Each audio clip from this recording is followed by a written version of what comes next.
आपण नेहमी ऐकतो की देवदूतांना निवड करण्याचं स्वातंत्र्य होतं. पण ते स्वातंत्र्य परिपूर्ण कसं झालं, हा एक खूप खोल धर्मशास्त्रीय प्रश्न आहे. चला, आज या वैश्विक खटल्याची गोष्ट जरा सोप्या भाषेत समजून घेऊया. तर सगळा मुद्दा याच प्रश्नाभोवती फिरतोय. कारण देवदूतांचा इतिहासात एक असा निर्णायक क्षण आला जिथे त्यांच्या या स्वातंत्र्याची, त्यांच्या इच्छेची अंतिम कसोटी लागली. आणि गंमत म्हणजे ह्या सगळ्याची सुरुवात थेट पापाने नाही, तर एका तार्किक संकटाने झाली. एका अशा आरोपाने ज्याने देवाच्या मूळ स्वभावावरच एक मोठं प्रश्नचिन्ह निर्माण केलं. आणि इथेच तो मूळ संघर्ष सुरू झाला.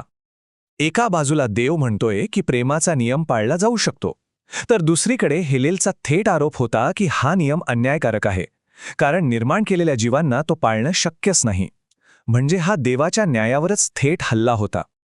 आता विचार करा, हा आरोप किती गंभीर होता. तो देवाच्या न्याय आणि प्रेमाच्या मूळ पायावरच घाला घालत होता. कारण जर नियमच अन्यायकारक असेल तर मग ही संपूर्ण वैश्विक व्यवस्थाच कोसळून पडेल, नाही का? तर मग या वैश्विक न्यायालयात देवाच्या बाजूने पहिला पुरावा कोणता सादर झाला? तो होता देवाच्या पुत्राचं बलिदान. बऱ्याचदा आपल्याला वाटतं की क्रूज फक्त क्षमेसाठी होता, पण त्याचं एक दुसरं तितकंच महत्त्वाचं कारण होतं. तो एक जिवंत पुरावा होता. त्याने सिद्ध केलं की देवाचा नियम पाळणं शक्य आहे, कारण पुत्राने ते स्वतः करून दाखवलं होतं. पण मग एक प्रश्न साहजिकच येतो, जर हा इतका मोठा दैवी पुरावा होता तर मग प्रकरण इथेच का मिटलं नाही? याचं कारण खूप साधं आहे. हा पुरावा देवाकडून आला होता, निर्माण केलेल्या जीवाकडून नाही. आणि इथेच दुसऱ्या आणि अंतिम प्रकारच्या पुराव्याची गरज निर्माण झाली. ती होती निर्माण केलेल्या जीवांची साक्ष. आता देवदूतांना काय पाहायचं होतं? त्यांना हे बघायचं होतं की त्यांच्यासारखेच मर्यादित प्राणी, जे देव नाहीत, ते खरंच स्वतःच्या इच्छेने तो नियम पाळू शकतात का? आणि याच प्रश्नाचं उत्तर देण्यासाठी मानवी साक्षीदारांची गरज होती. आणि हा आहे तो खास पूर्वनिश्चित आकडा. अंतिम पुरावा देण्यासाठी जेवढ्या मानवी हुतात्म्यांची गरज होती त्यांची ही संख्या. हा आकडा पूर्ण झाल्यावरच या वैश्विक खटल्याचा निकाल लागणार होता. हे वचन त्या शेवटच्या साक्षीदारांचं संपूर्ण समर्पण दाखवतं.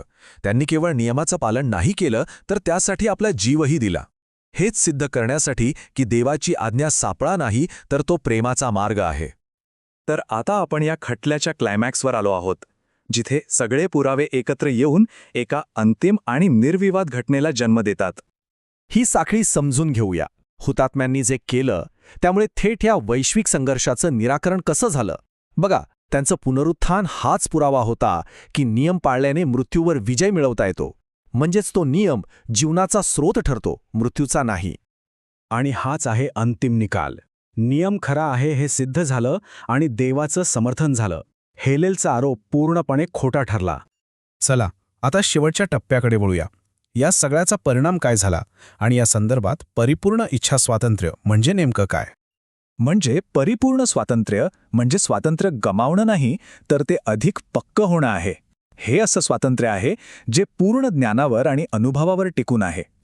एकदा हे सिद्ध झालं की देव पूर्णपणे न्यायी आणि प्रेमळ आहे, मग त्याच्या विरोधात जाण्यासाठी कोणताही तार्किक आधारच उरत नाही.